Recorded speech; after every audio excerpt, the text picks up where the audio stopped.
మీ bank అకౌంట్‌లో ఒక 1,00,000 ఉంది. ఒక నిమిషం తర్వాత అది జీరో అయిపోయింది. అవును. కేవలం ఒక నిమిషంలోనే. ఫోన్ పోయినా, స్కామర్ల చేతిలో పడినా, లేదా ఒక తప్పు లింక్‌పై క్లిక్ చేసినా, మీరు కష్టపడి సంపాదించిన డబ్బు క్షణాల్లో మాయం కావచ్చు. కానీ ఇప్పుడు నా ఫోన్ పోయింది, వెంటనే అన్నీ బ్లాక్ చేయండి అని ఒక రిక్వెస్ట్‌తో యూపీఐ, నెట్ బ్యాంకింగ్, కార్డ్స్ అన్నింటిని నిలిపివేసే పవర్‌ఫుల్ సిస్టమ్‌ను ఆర్‌బీఐ తీసుకురాబోతుంది. దాని పేరు కిల్ స్విచ్. అసలు ఇది ఏమిటి? ఇది నిజంగా మీ డబ్బును కాపాడగలదా? ఈ వీడియోలో పూర్తి వివరాలు తెలుసుకుందాం. 2025లో భారతదేశంలో దాదాపు 28 లక్షల డిజిటల్ పేమెంట్ మోసాలు నమోదయ్యాయి. ఈ మోసాల వల్ల ప్రజలు కోల్పోయిన మొత్తం డబ్బు ఎంత తెలుసా? 22,931 కోట్లు. అంటే రోజుకు సగటున 63 కోట్లకు పైగా డబ్బు సైబర్ మోసగాళ్ల చేతికి వెళ్తుంది. అసలు ఈ మోసాలు ఎలా జరుగుతున్నాయో చూద్దాం. మొదటిది ఫిషింగ్ స్కామ్. మీ ఫోన్‌కి ఒక మెసేజ్ వస్తుంది. మీ బ్యాంక్ అకౌంట్ బ్లాక్ అవుతుంది. వెంటనే ఈ లింక్ పై క్లిక్ చేయండి. మీరు నమ్మి క్లిక్ చేస్తే మీ బ్యాంక్ వివరాలు నేరుగా మోసగాళ్ల చేతికి వెళ్ళిపోతాయి. సైబర్ నేరాల్లో ఇప్పటికే ఫిషింగ్ అత్యంత సాధారణ పద్ధతుల్లో ఒకటి. రెండవది డిజిటల్ అరెస్ట్ స్కామ్. మీకు ఒక వీడియో కాల్ వస్తుంది. అవతల వ్యక్తి పోలీస్ లేదా సిబిఐ ఆఫీసర్లా నటిస్తాడు. మీ ఆధార్ ఒక క్రిమినల్ కేసుతో లింక్ అయ్యింది. సమస్య నుంచి బయటపడాలంటే వెంటనే డబ్బు పంపాలి అని భయపెడతారు. ఇలా నమ్మి చాలా మంది తమ జీవిత పొదుపులను కోల్పోతున్నారు. కొన్ని కేసుల్లో బాధితులు లక్షలు, కోట్ల రూపాయలు కూడా పోగొట్టుకుంటున్నారు. మూడవది ఫేక్ క్యూఆర్ కోడ్ స్కామ్.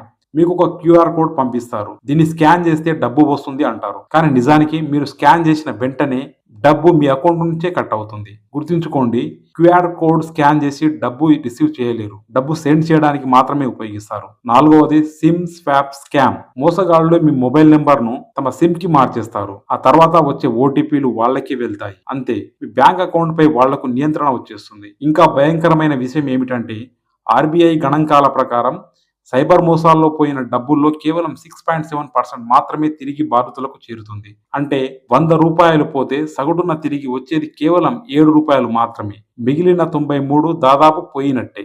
ఇప్పుడు ఆర్బీఐ తీసుకున్న ఒక ముఖ్యమైన నిర్ణయం గురించి తెలుసుకుందాం. రిజర్వ్ బ్యాంక్ ఆఫ్ ఇండియా అంటే మన దేశపు కేంద్ర బ్యాంకు 2026 యాన్యువల్ రిపోర్ట్లో ఆర్బీఐ ఒక కొత్త ప్రతిపాదనను తీసుకువచ్చింది. దాని పేరు కిల్ స్విచ్. అసలు కిల్ స్విచ్ అంటే ఏమిటి? చాలా సింపుల్. మీ మొబైల్ బ్యాంకింగ్ యాప్లో ఒక ఎమర్జెన్సీ బటన్ ఉంటుంది. ఏదైనా ప్రమాదం అనిపించినప్పుడు ఆ బటన్ నొక్కితే మీ అకౌంట్ నుంచి జరిగే అన్ని డిజిటల్ లావాదేవీలు వెంటనే ఆగిపోతాయి. కిల్ స్విచ్ యాక్టివేట్ చేస్తే UPI payments, internet banking transfers, debit card transactions, credit card payments, ATM withdrawals, international transactions అంటే ఒక్క బటన్ నొక్కితే ఇవన్నీ స్టాప్ అవుతాయి. అయితే ఆర్బీఐ ఈ ఆలోచన ఎందుకు తీసుకువచ్చింది? దానికి ఒక కారణం ఉంది. ఇప్పటికే చాలా బ్యాంకులు డెబిట్ కార్డ్, క్రెడిట్ కార్డులకు ఆన్ ఆఫ్ సదుపాయం ఇస్తున్నాయి. ఉదాహరణకు మీరు ఇంటర్నేషనల్ ట్రాన్సాక్షన్ చేయాలంటే యాప్ లో ఆన్ చేస్తారు, పని అయిపోయిన తర్వాత ఆఫ్ చేస్తారు. దీంతో మోసాల ప్రమాదం కొంత తగ్గుతుంది. ఇప్పుడు ఆర్బీఐ అడుగుతుంది ఏంటంటే ఈ సదుపాయం కార్డ్స్ కి ఎందుకు పరిమితం చేయాలి? యూపీఐకి, నెట్ బ్యాంకింగ్ కి, మొత్తం అకౌంట్ కి ఎందుకు ఉండకూడదు? అందుకే ఒక కిల్ స్విచ్ నొక్కగానే అన్ని డిజిటల్ ట్రాన్సాక్షన్లను ఒకేసారి ఆపే వ్యవస్థను తీసుకురావాలని ఆర్బీఐ ప్రతిపాదించింది. ఈ ఆలోచన ఎక్కడి నుంచి వచ్చిందో తెలుసా? సింగపూర్ నుంచి.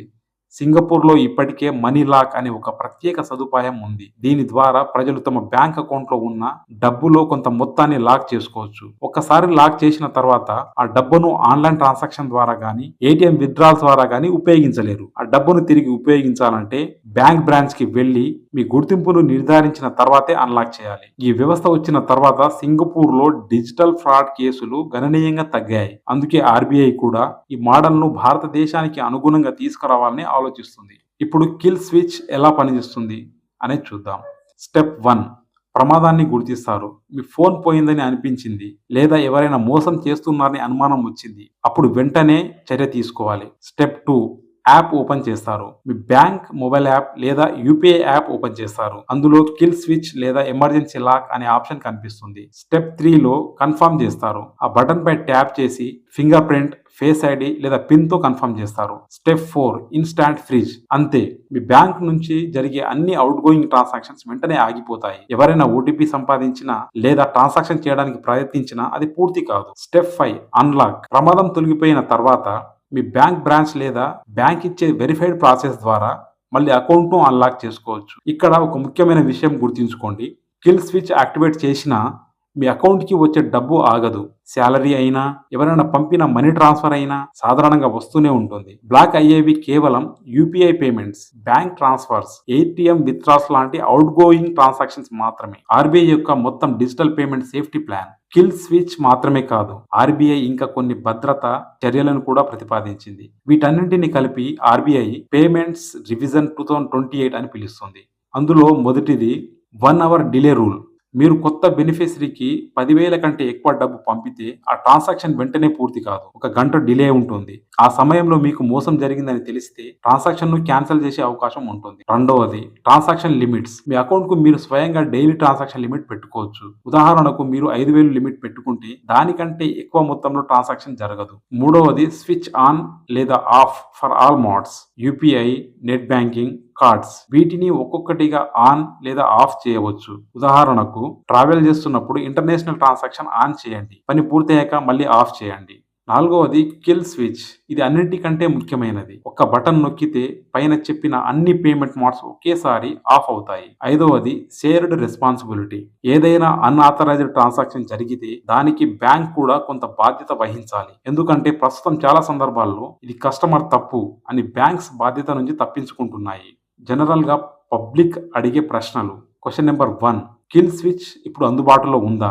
లేదు, ఇది ఇంకా ప్రపోజల్ స్టేజ్ లోనే ఉంది. ఆర్బీఐ ఇప్పటికీ ఒక డిస్కషన్ పేపర్ విడుదల చేసింది. ప్రస్తుతం ప్రజల నుంచి ఫీడ్బ్యాక్ తీసుకుంటుంది. అలాగే 2025-26 యాన్యువల్ రిపోర్ట్ లో దీన్ని ప్రస్తావించింది. అయితే ఇది ఎప్పుడు అమలులోకి వస్తుందో ఆర్బీఐ ఇంకా ప్రకటించలేదు. కానీ పేమెంట్స్ విజన్ 2028 లో భాగంగా వచ్చే అవకాశం ఉంది. Question number 2, kill switch activate చేస్తే ఈఎంఐ పేమెంట్స్ కూడా ఆగిపోతాయా? ఇది ఆర్బీఐ అమలు చేసే విధానంపై ఆధారపడి ఉంటుంది. ఆటోపే ఈఎంఐస్ లేదా స్టాండింగ్ ఇన్స్ట్రక్షన్స్ కి ప్రత్యేక మినహాయింపులు ఇవ్వవచ్చు. అసలు ఎలా పనిచేస్తుందో ఇంప్లిమెంటేషన్ తర్వాత పూర్తి వివరాలు తెలుస్తాయి. క్వశ్చన్ నెంబర్ 3, పొరపాటున కిల్ స్విచ్ ప్రెస్ చేస్తే అలాంటి పరిస్థితిలో బ్యాంక్ బ్రాంచ్ లేదా బ్యాంక్ హెల్ప్ లైన్ ద్వారా మళ్ళీ అన్లాక్ చేసుకోవచ్చు. అంతేకాదు డబుల్ కన్ఫర్మేషన్ ఉండే అవకాశం ఉంది. కాబట్టి పొరపాటున యాక్టివేట్ అయ్యే అవకాశం చాలా తక్కువ. క్వశ్చన్ నెంబర్ 4, కిల్ స్విచ్ వచ్చే వరకు ఫ్రాడ్ జరిగితే ఏం చేయాలి?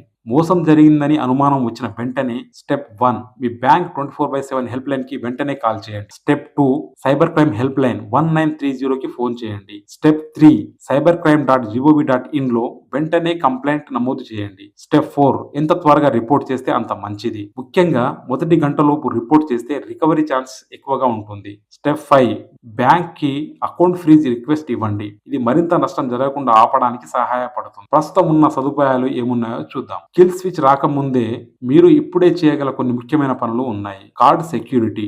మీ కార్డును మరింత సురక్షితంగా ఉంచాలంటే బ్యాంక్ యాప్ లోకి వెళ్లి కార్డ్ సెట్టింగ్స్ లో ఇంటర్నేషనల్ ట్రాన్సాక్షన్ ఆఫ్ చేయండి. ఆన్లైన్ ట్రాన్సాక్షన్ లిమిట్ ను తగ్గించుకోండి. ఉదాహరణకు 5,000 నుంచి 10,000 మధ్య లిమిట్ పెట్టుకోవచ్చు. ట్యాప్ అండ్ పే ఫీచర్ ఉపయోగించకపోతే దాన్ని ఆఫ్ చేయడం మంచిది.